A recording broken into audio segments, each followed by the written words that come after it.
नमस्कार दोस्तों, स्वागत है आपका अपने चैनल ज्योति ज्योत में। दोस्तों, आज है नवरात्रि का 5वां दिन और माता नवरात्रि के 5वें दिन दुर्गा सप्तशती के 9वें और 10वें अध्याय का अध्ययन किया जाता है। 9वें अध्याय में हम आपको बताएंगे कि निशुंभ का वध किस प्रकार हुआ। यह इसी पर आधारित है। बोलो दुर्गा माता की जय। राजा ने कहा, हे ऋषिराज, आपने रक्त बीज के वध से संबंध रखने वाला वृतांत मुझे सुनाया। अब मैं रक्त बीज के मरने के पश्चात क्रोध से भरे हुए शुंभ और निशुंभ ने जो कर्म किया वह सुनना चाहता हूँ। महर्षि मेधा ने कहा, रक्त बीज के मारे जाने पर शुंभ और निशुंभ को बड़ा क्रोध आया और अपनी बहुत बड़ी सेना का इस प्रकार सर्वनाश होते देखकर निशुंभ देवी पर आक्रमण करने के लिए दौड़ा। उसके साथ बहुत से बड़े बड़े असुर देवी को मारने के वास्ते दौड़े और महापराक्रमी शुंभ अपनी सेना सहित चंडिका को मारने के लिए बढ़ा। फिर शुंभ और निशुंभ का देवी से घोर युद्ध होने लगा और वह दोनों असुर इस प्रकार देवी पर बाण फेंकने लगे जैसे मेघों से वर्षा हो रही हो। उन दोनों के चलाए हुए बाणों को देवी ने अपने बाणों से काट डाला और अपने शस्त्र की वर्षा से उन दोनों दैत्यों को चोट पहुंचाई। निशुंभ ने तीक्ष्ण तलवार और चमकती हुई ढाल लेकर देवी के सिंह पर आक्रमण किया। अपने वाहन पर चोट पहुंची देखकर देवी ने अपने शूर्प्र नामक बाण से निशुंभ की तलवार और ढाल दोनों को ही काट डाला। तलवार और ढाल कट जाने पर निशुंभ ने देवी पर शक्ति से प्रहार किया। देवी ने अपने चक्र से उसके 2 टुकड़े कर दिए। फिर क्या था, दैत्य मारे क्रोध से जल भुन गया और उसने देवी को मारने के लिए उसकी ओर शूल फेंका, किंतु देवी ने अपने मुक्के से उसको चूर चूर कर डाला। फिर उसने देवी पर गदा से प्रहार किया। देवी ने त्रिशूल से गदा को भस्म कर डाला। इसके पश्चात वह फरसा हाथ में लेकर देवी की ओर लपटा। देवी ने अपने तीखे बाणों से उसे धरती पर सुला दिया। अपने पराक्रमी भाई निशुंभ के इस प्रकार से मरने पर शुंभ क्रोध से भरकर देवी को मारने के लिए दौड़ा। वह रथ में बैठा हुआ उत्तम आयुधों से सुशोभित अपनी 8 बड़ी बड़ी भुजाओं से सारे आकाश को ढके हुए था। शुंभ को आता देख देवी ने अपना शंख बजाया और धनुष की टंकार का भी अत्यंत दुस्साह शब्द किया। साथ ही अपने घंटे के शब्द से जो संपूर्ण दैत्य सेना के तेज को नष्ट करने वाला था संपूर्ण दिशाओं में व्याप्त कर दिया। इसके पश्चात देवी के सिंह ने भी अपनी दहाड़ से, जिसे सुन बड़े बड़े बलवानों का मद चूर चूर हो जाता है, आकाश पृथ्वी 10 दिशाओं को पूरित कर दिया। फिर आकाश में उछलकर काली ने अपने दांतों और हाथों को पृथ्वी पर पटका। उसके ऐसा करने से ऐसा शब्द हुआ जिससे कि उससे पहले के सारे शब्द शांत हो गए। इसके पश्चात शिवदूती ने असुरों के लिए भय उत्पन्न करने वाला अट्टहास किया, जिसे सुनकर दैत्य धर्रा उठे और शुंभ को बड़ा क्रोध हुआ।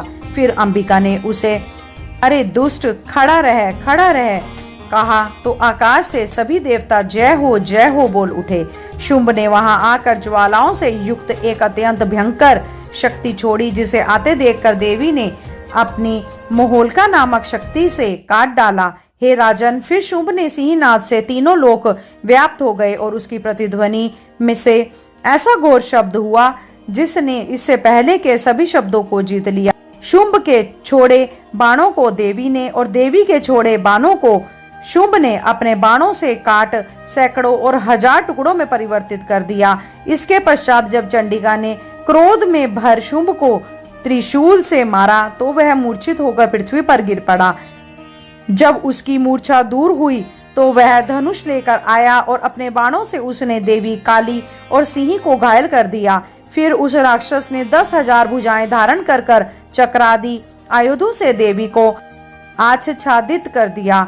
तब भगवती दुर्गा ने कुपित होकर अपने बाणों से उन चक्रों और बाणों को काट डाला। यह देखकर निशुंभ हाथ में गदा लेकर चंडिका को मारने के लिए दौड़ा। उसके आते ही देवी ने तीक्ष्णधार वाले खड़ग से उसकी गदा को काट डाला।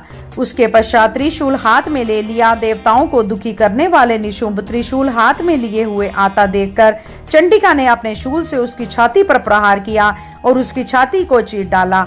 शूल विदीर्ण हो जाने पर उसकी छाती में से एक उसके जैसा ही महापराक्रमी दैत्य ठहर जा कहता हुआ निकला।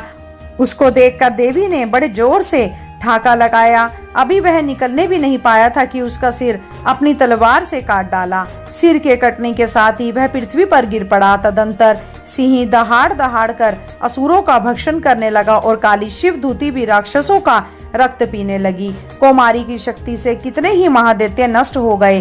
ब्रह्मा जी के कमंडल के जल से कितने ही असुर समाप्त हो गए। कई दैत्य महेश्वरी के त्रिशूल से विदीर्ण होकर पृथ्वी पर गिर पड़े और वारई के प्रहार से छिन्न भिन्न होकर धाराशाही हो गए।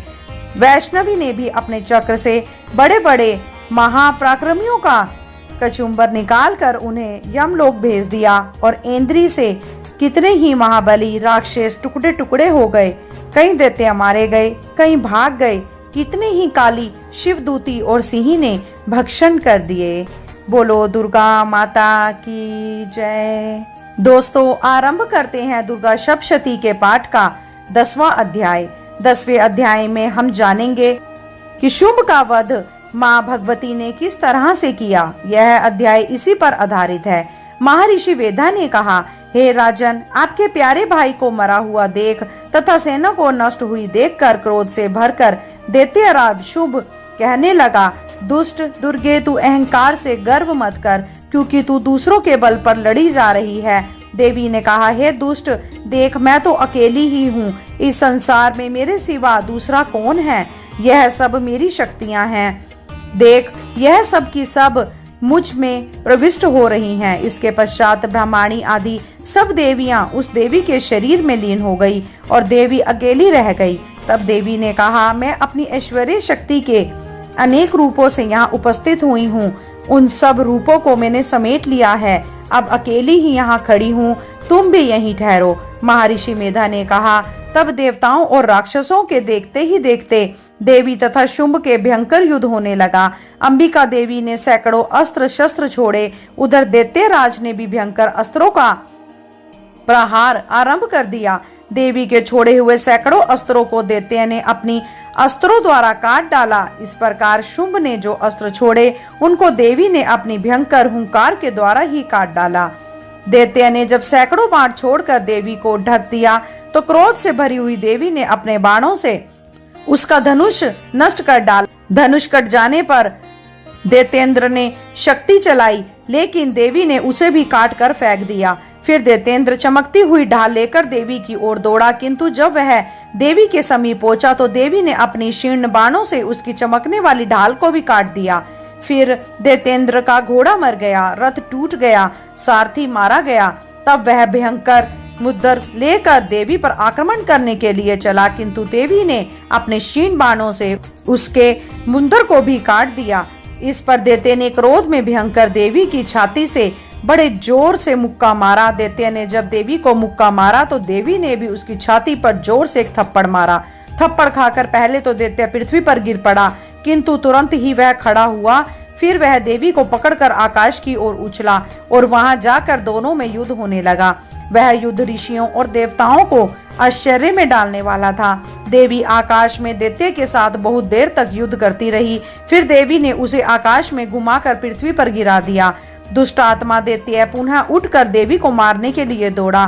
तब उसको अपनी ओर आता देखकर देवी ने उसकी छाती विदीर्ण करके उसको पृथ्वी पर पटक दिया। देवी के त्रिशूल से घायल होने पर उस दैत्य के प्राण पखेरु उड़ गए और उसके मरने पर समुद्र, द्वीप, पर्वत और पृथ्वी सब कांपने लग गई। तदंतर उस दुष्टात्मा के मरने से संपूर्ण जगत प्रसन्न व स्वस्थ हो गया और आकाश निर्मल हो गया। पहले जो उत्पाद, सूतक, मेघ और उल्कापात होते थे वह सब शांत हो गए। उसके मारे जाने पर नदियां अपनी ठीक मार्ग में चलने लगी। संपूर्ण देवताओं का हृदय हर्ष से भर गया और गंधर्वियां सुंदर गान करने लगी। गंधर्व बाजे बजाने लगे और अप्सराएं नाचने लगी। पवित्र वायु बहने लगी। सूर्य की कांति स्वच्छ हो गई। यज्ञशालाओं की बुझी हुई अग्नि अपने आप प्रज्वलित हो उठी और चारों दिशाओं में शांति फैल गई। बोलो दुर्गा माता की जय। यह था दोस्तों दुर्गा सप्तशती के 5वें दिन का 9वां और 10वां अध्याय। मैं आशा करती हूँ कि आप इन दिनों में नवरात्रि के दुर्गा सप्तशती के पाठ को अवश्य सुन रहे होंगे। इससे आपको मानसिक शांति मिलेगी और माता रानी प्रसन्न होकर आपको आशीर्वाद देंगी। चलिए दोस्तों, जल्द मिलते हैं नई वीडियो नई जानकारी के साथ। जब तक के लिए धन्यवाद।